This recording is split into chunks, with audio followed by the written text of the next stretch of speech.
This is KSL Sports Live, broadcasting from the Mountain Home Services studios.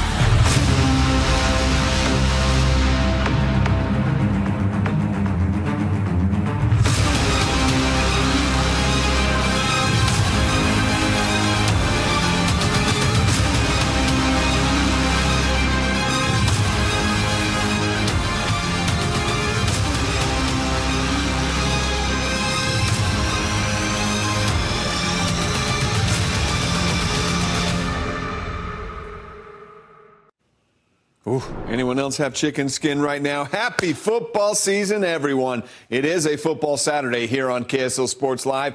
The Utes and Cougars both hold their first scrimmage of fall camp. Which players stood out? What Kalani Sitake is saying out of his first fall camp. And our insiders, Steve Bartle and Mitch Harper, will hop on the show to tell us what we should expect from the Utes and Cougars come season kickoff. And current Utes, they're carving their way through fall camp, preparing for August 30th's season opener at UCLA and year 2 in the Big 12 Conference as well. Expectations for this team, they're pretty high. They always are up on the hill. Last year's 5-7 season was not only a surprise, but it was uncharacteristic of a Kyle Whittingham coach team. The message to the Utes through fall camp so far, that has been that a year like that again this season, that would be unacceptable. That message has connected with the returning players on the Utes roster, too. Man, I feel like it feels critical, especially for, myself. A lot of older guys on the team, 2 back-to-back seasons like that, that's not who we are. That's not what we want to start Utah football, in that trainer direction. So we're going to get this thing turned around, and we'll take the burden. We'll take all the pressure on us. We love it. There's been a lot of excitement surrounding Utah's new quarterback, Devin Dampier, but a good quarterback still needs some good pass catchers to throw the ball to. Utah has 17 wide receivers on the roster currently. Only one of those guys has more than 30 career receptions. That's New Mexico transfer Ryan Davis. But stats don't always tell the whole story here. And this receiving corps believes that it's just a reflection of the depth that they will actually bring to the offense this fall. You can't just have a couple guys in the Big 12 or SEC or Big 10, So you got to have multiple dudes, and they've came in and made some plays for us. So it's fun. We got a good group of guys, and we're rotating in. Everybody's making plays. It's been awesome. Well, it certainly is full-fledged football season right now, even though we're still in August. We've got a week left of Utes camp, but practices will continue all the way to August 30th when they kick off the season against UCLA. To talk about some Utah football with us, we bring in our Utes expert, our insider, Steve Bartle. Steve, thanks for hopping on the show again this week. No problem, Sam. Glad to be here, man. Yeah, let's have some fun. Let's talk about Utah football. And I think there's been so much excitement surrounding this new offense and Devin Dampier coming to the U. I think that's a good place to start. How has Devin been developing here and transitioning to the U? Obviously, he's got that familiarity with Jason Beck. Yeah, I think that is the big story of camp and really the offseason for Utah. It has been Devin Dampier. And, with him coming to Utah, having that experience under Jason Beck, that was, a nice little head start for him in terms of his acclimation and coming to Utah. And not only has it benefited him knowing the X's and O's of the offense, but it put him in a natural position of leadership where he was essentially an extension of Coach Beck. And so everybody kind of looked to him in terms of, learning the offense and picking his brains about what they needed to do. So that has helped him sort of emerge as a natural leader. And when you get to talk with Devin Dampier, he's a charismatic kid, and it's easy to warm up to him in terms of, just being that sort of charismatic personality, right? But on the other side of the ball, one thing you could always rely on up at the U is that nasty, physical, tough, stout defense. They're always there year in and year out.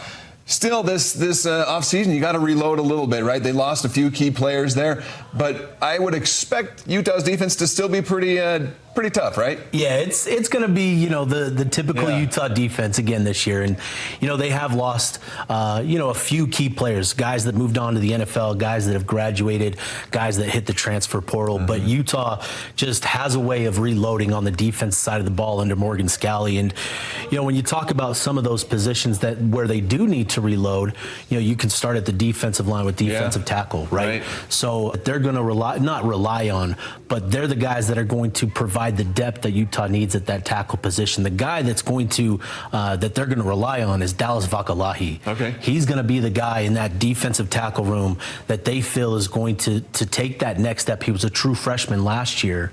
They feel he can take another step and really become a really disruptive, a really stout defensive tackle to kind of, hold down the fort on the inside. Well, they always crank out top talent at that position, so I would expect those guys will catch on pretty quickly. I'm curious to know, though, what the big difference is, the mindset going into the season this year compared to last year. Last year you had the veteran quarterback coming back with Cam Rising. We didn't know what was going to happen there, obviously, throughout the year. This year, what's the change? What's the difference in mindset? You got a totally new offense, too. With bringing in, Devin Dampier, bringing in a number of new players, that defense returns a lot of players that battled, in those games last season that have that sour taste in their mouth. And it feels like, it sounds like, this group has sort of embraced that underdog mentality. And that's sort of what we've seen and felt and heard from them in fall camp. I mean, we like the term underdog a lot, right? And players like to embrace that. I don't think the Utes will be much. I think they're going to be near the top of the standings this year. They're going to be pretty good. All right, Steve, thanks for joining us this week. Appreciate it, Sam. Yep. So, any of you guys ever umpire when you were younger? Uh-oh. That ball is deep, Profar, at the wall! He brought it back! Yeah, Jurickson Profar. That may be the catch of the year. Robs the Marlins of a home run in game one of their doubleheader today. Michael Harris Jr. would then add a 3-run homer for Atlanta. The Braves get the win 7-1 over those Marlins. Yankees and Astros, Jeremy Pena. How about he leads the game off with a homer for the Astros, giving them the early 1-0 lead. We go to the bottom of the 8th with the game tied at 4. Not for long, though.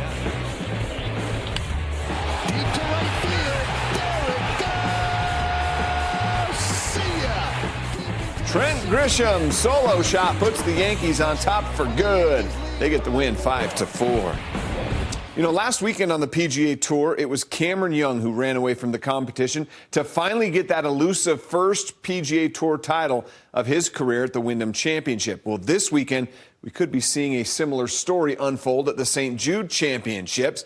This time it's Tommy Fleetwood, a guy who's been on the tour for 7 years, has never won, has run to the top of the leaderboard today. 12th hole, Fleetwood's second shot on the par 4 lands about 12 feet from the hole. Then Fleetwood makes the birdie putt to go to 14 under. Justin Rose not too far back, though, on the par 5 16th. Watch this shot. He's going to land this one. Ooh, so close to hopping in. It would stop about 15 feet from the hole. Rose has a chance to tie for the lead with the eagle. He would come up just a bit short. Does get the birdie to go to 13 under, though.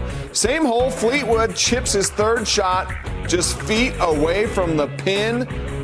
That's going to set up another birdie for Fleetwood, and he converts the putt to drop to 15 under and a 2-shot lead. 18th hole, here's Scotty Scheffler for birdie. He goes to 12 under. He's in the mix, just 2 shots back. Fleetwood, though, he would bogey on the 18th to finish at 14 under. He still holds on to that 1-shot lead over Rose and 2 ahead of Scheffler, setting up an exciting Sunday. All right, BYU just wrapped up their first scrimmage of fall camp at LaVell Edwards Stadium. Do we have any separation in that quarterback competition? You go to the second level and the linebackers are as good as we've seen BYU's linebackers ever. BYU insider Mitch Harper will join us in studio to talk about the Cougar scrimmage, the quarterbacks, and where they have really shined so far in camp. And what Lauri Markkanen did on Friday that's giving Jazz fans a reason to be excited for the upcoming season. I'll show you after this.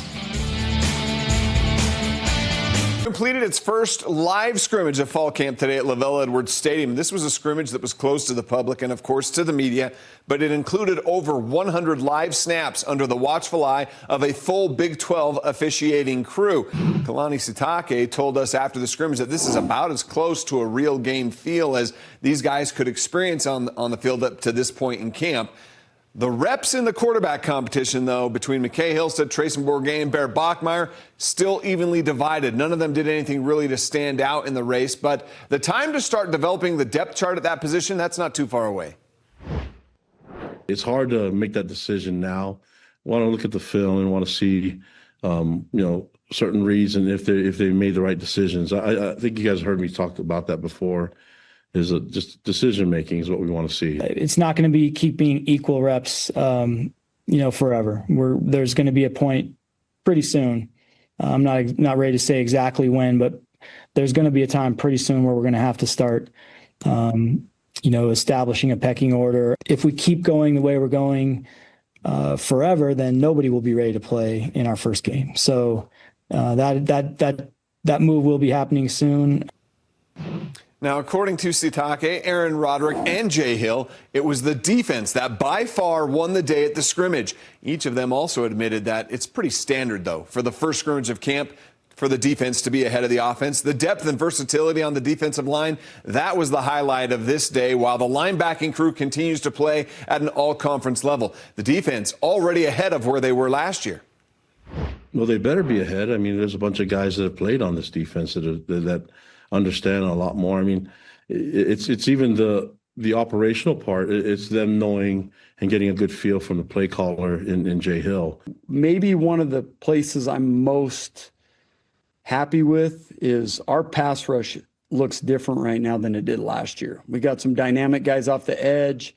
Some of those young bucks that we recruited the first years I was here are starting to show up, and I can't wait to watch them in a game because the pass rush looks good.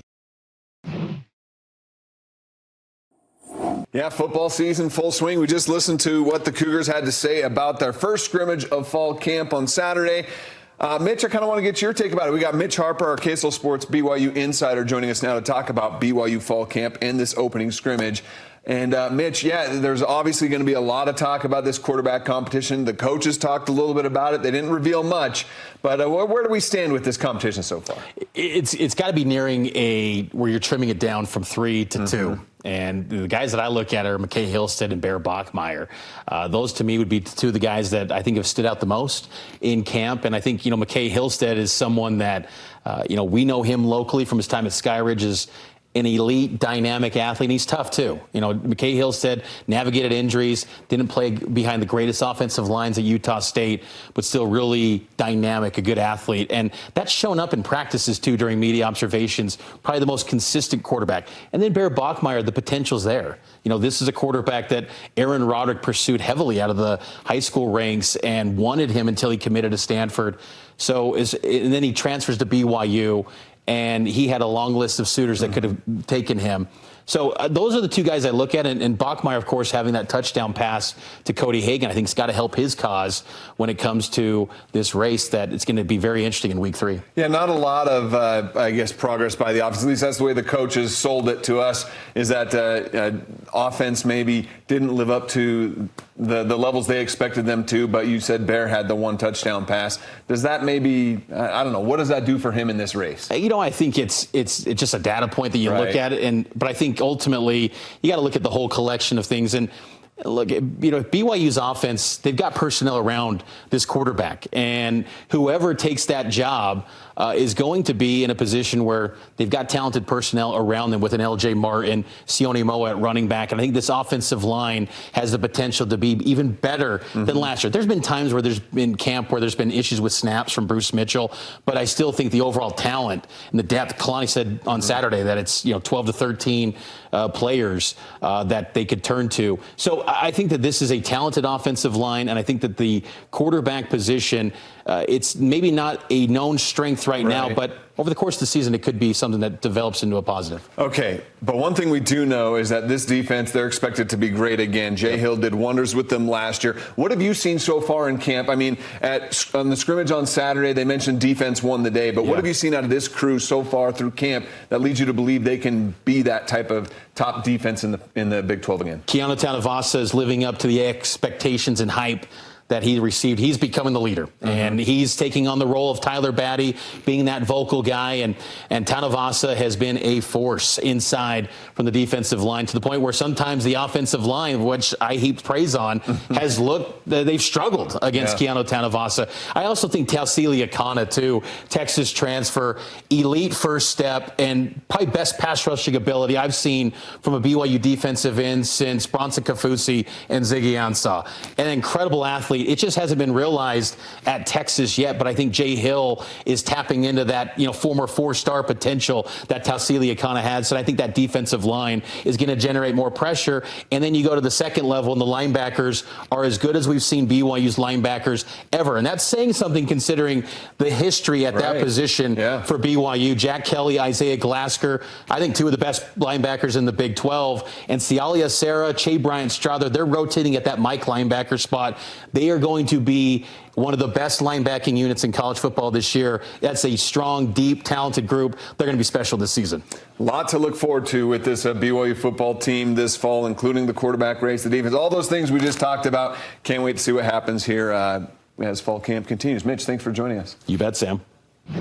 Well, up in Logan, there's no question who the starting quarterback will be under center for the Aggies. Bryson Barnes back for one last ride. He's determined to go out a winner, too. The senior, he started 5 games last year for the Aggies, completing 61% of his passes. He had 17 combined touchdowns as well. Now, over the last few months, he's now also earned the respect of his new head coach, Bronco Mendenhall. He's mature, he's tough, he's experienced, he's a really strong leader. He's really the epitome of what our program is, really the identity of our valley, let alone our team. He represents us all really well. The youth movement is here for the Utah Jazz, but let's not forget they still have an all-star on the roster, and he is doing amazing things. What Lauri Markkanen did on Friday for Finland at Eurobasket, that is getting us really excited for the upcoming season. We'll show you that next. Pretty clear the Utah Jazz are fully invested in the youth movement, building for the success of the future. But they still have an all-star caliber player on the roster, and he did something this weekend that reminded all of us just how good he can be and still is. Lauri Markkanen representing Finland at FIBA's Eurobasket, a tournament held once every 4 years. Friday in Finland's prep game against Belgium, the first 2 buckets of the game for Finland were pretty loud. Lauri rocking the rim. That was just the start of his monster game. Markkanen made 17 of 24 shots, 7 of them from three-point range. He scored 48 points in only 25 minutes played. Their first real game of the competition comes on August 27th when they faced Sweden. Aggie fans, do you remember Ty Wesley? Of course you do. He was the WAC Player of the Year in 2011, an honorable mention All-American that season. Well, this weekend at the FIBA Asia Cup, Wesley, who was playing for Guam, was the star of the game, recording 21 points, 10 rebounds, 7 assists in Guam's 82-73 win over Syria. He was named the TCL Player of the Game for that win, and he brought back a lot of great Aggie memories in the process. Well, guess what? The high school football season kicks off next weekend, and KSL Sports has it all covered, where you can find the Game Night Live Game of the Week next. Each of the last 2 Premier Lacrosse League championships, the Utah Archers, they were officially eliminated from qualifying for the playoffs this weekend, unfortunately. But on Friday night, they still played like champions against Carolina Chaos. In the fourth quarter, Archers down a goal. Mac O'Keefe let it ride from 2-point range to score and give Utah the 10-9 lead. Then a bit later, when the game was tied at 10, it's Connor Mayer behind the head for the 11-10 lead. Utah would hold on for the 1-goal win. The Archers become the first defending champion in PLL history, though, that will not be able to defend their title in the playoffs. Well, it is time. The high school football season kicks off this weekend, and KSL Sports is your home for all things high school football.